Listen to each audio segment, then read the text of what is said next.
Hey guys, it's Skalisa T. Thank you so much for joining me on my channel. I just wanted to jump on here real fast and kind of give you guys a little bit of a tutorial on how to do a quick 3 card reading for yourselves or for others. I know that, there are many ways to read cards. There's, of course, the traditional, layouts like the Celtic cross, things like that, that you can definitely do, which is when I teach tarot. That's generally one of the things that I will have people do because it is very thorough. It will go into all these different layers of an issue.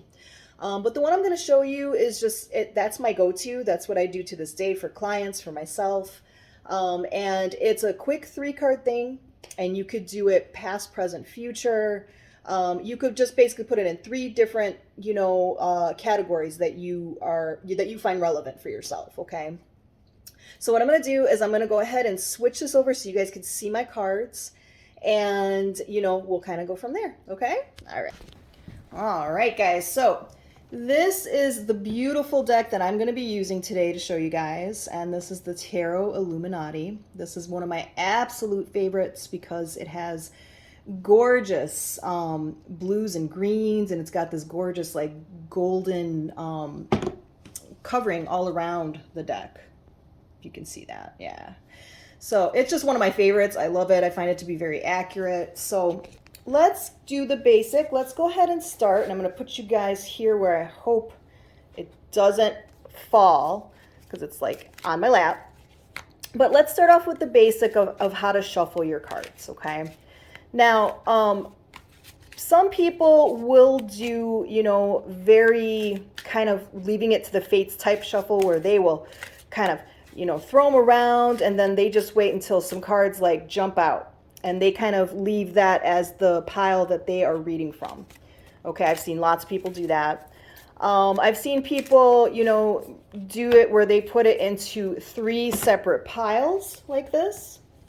And then they kind of choose which pile they want to, choose from. And then they will reshuffle those cards in whatever way and they will read from that.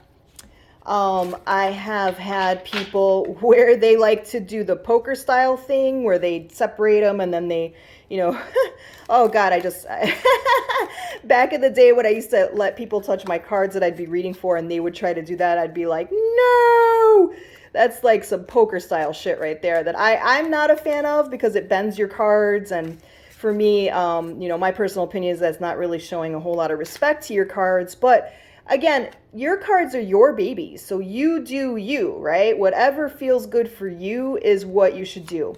I've seen people, take cards and just kind of pile them around like that, or they'll put them like in a circle, and they'll just draw random cards from that. So whatever is most comfortable for you guys, that's how you shuffle the cards. But the most important thing is to use your intuition when you are choosing your cards, okay? So for me, the way that I do it is I kind of shuffle them around like this, and I just take them from different areas of the pile, and I just kind of go and go and go until I feel like my energy is telling me that, okay, now it's time to stop, okay?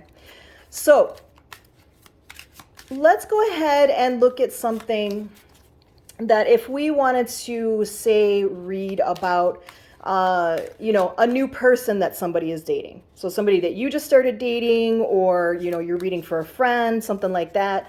Let's look at that. So what I would do in this case is I would be shuffling. I would tell the person that I'm reading for, or if I'm, doing it for myself, I would focus on the person, the new person that we're trying to find out about. And I would, just kind of ask spirit, universe, God, whatever you use, to give me the answers for this. And then I would stop. And what I would do is I would take one card and I would put it here, right?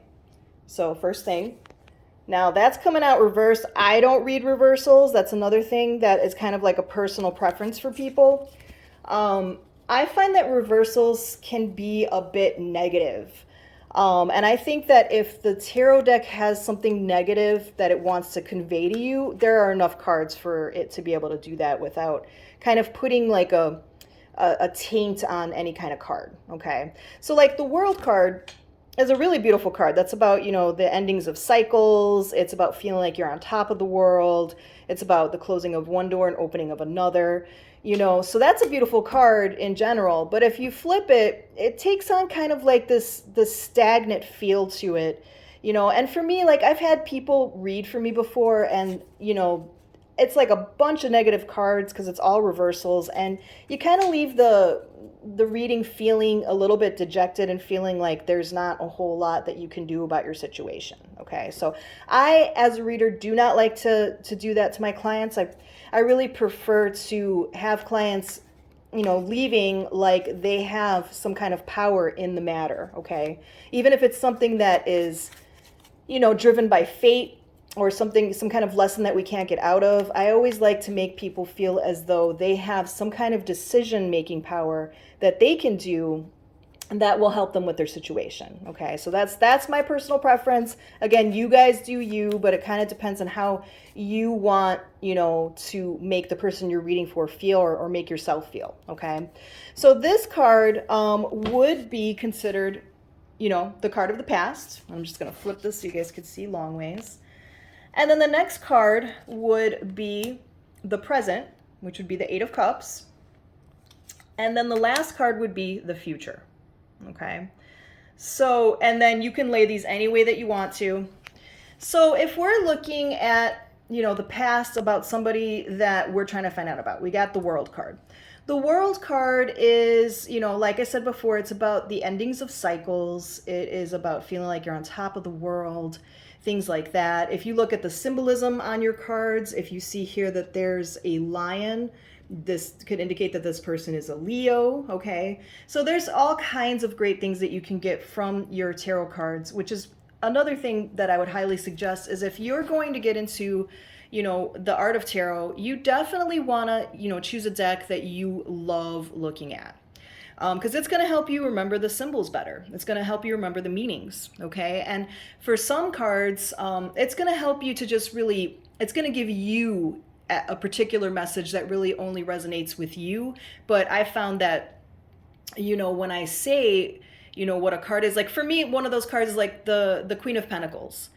Queen of Pentacles is traditionally, a woman who's good with her money. She's, sometimes she's a patroness of the arts. She's good at helping people with funds. She's kind of like the emotional aspect of finances. Okay. For me though, when I get the Queen of Pentacles for somebody, that usually symbolizes like an ex-wife, or, an ex, partner that was close, like, an ex-wife. And I'm telling you, it resonates. That this is just one of my personal things that I found. So for you guys in particular, it's going to be the same way. You will have like a particular, fixation on a particular card, a particular meaning that you ascribe to it. And that is going to be the way that you're going to be able to interpret the meaning of that card for yourself or for others. Because remember, reading tarot is all about interpretation. It's about using your intuition and then interpreting the cards to be able to give some kind of a message that is helpful. Okay. So if we did go back to the World card and we were looking at somebody that we just met or that we're trying to find out more about, we could say with the World card that this is somebody who has just closed out some kind of long-standing cycle, which is a good thing.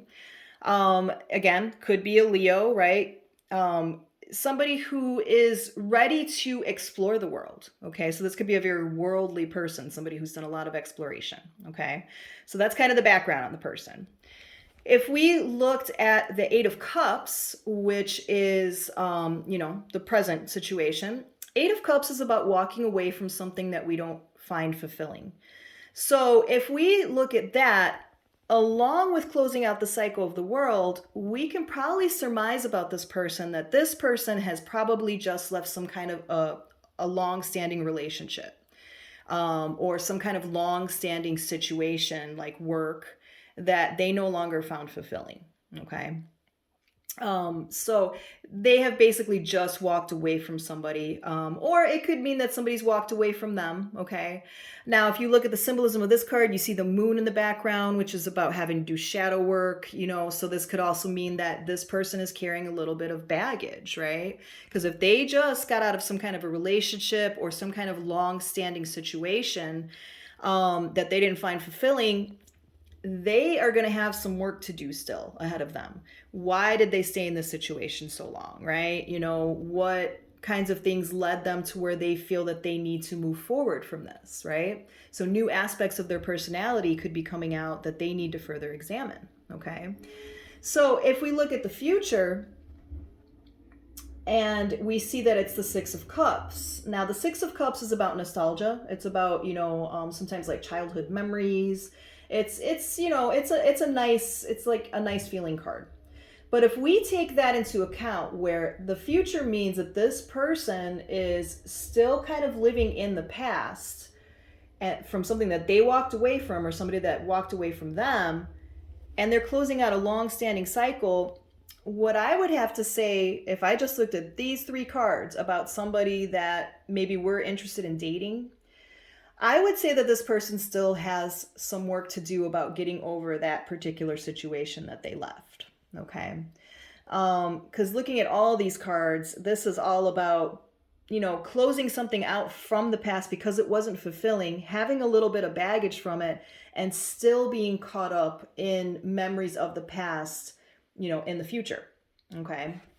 So now, what you would want to do in this case, if you wanted further clarification, what you do is you draw further cards, clarification cards, right? So if you wanted to look at like, well, what did they walk away from? What is this Eight of Cups? What does that mean? You would pull a card. There's that Moon card. Didn't we talk about the Moon card earlier? Because there's the Moon up there. So the Moon card, again, is about having to do shadow work. It is about, things that were hidden are now illuminated. Okay, it's about illusion. So again, if we're looking at a particular person and these are the cards you're getting, this person still has some work to do. Okay. So if we want to look at the future and ask like, okay, so, if this person's still going to be stuck in the past, what does that mean, in regards to my connection with this person? So you'd look at that, boom, you get that nasty Tower card. Tower card, it's not a pleasant card no matter how you look at it. Tower card is about basically like shaky foundations, things that, once worked for the person to cope, is that it's being basically like torn down around them. The good thing about the Tower card is it's like a phoenix rising from the ashes. But if you take all of this stuff into account for somebody that you're interested in dating, or that somebody else is interested in dating, or, things of that nature, I would say that this would be a big red flag for me. And the way that I would advise somebody is that, maybe leave this one alone, or maybe just be friends with this person, if it's a romantic thing, because this person still has a lot of work to do here. And, you don't want to get caught up as being like the rebound or, something of that nature. So, I hope that kind of all makes sense. It's all very interpretive, of course the cards have traditional meanings. But like I said, you are going to, when you do it long enough, you will start ascribing certain meanings to cards that are particular to you. And you will find, if you do it long enough, that they do resonate with the people that you read for or for yourself. So, tarot is all about interpreting what's there. The cards are cues. They're beautiful cues that we can look at to really tap into our intuition. And that's what it is, So that's what I got for you guys. I hope that was helpful. I hope that was understood. If you guys have any questions, feel free to leave some down below. I'd be happy to do some clarifying for stuff. If you guys are interested in ever doing, one of my tarot classes, which I've done before many times, I'd be happy to give you some more information about that. And if you found this helpful, please let me know. I'm always happy to know, what you guys think about stuff. And again, any additional like clarifying questions, feel free to pop those on there and I will be happy to answer those. Until next time, guys, I'm going to be doing more stuff like this because I enjoy teaching. And I think that, the more that you guys can learn how to do divination for yourselves, that is yet another tool in your arsenal that you can use to really provide clarity for yourself on your own path. Okay, guys, I hope this was helpful. I will be talking to you soon. Have a wonderful week. Bye.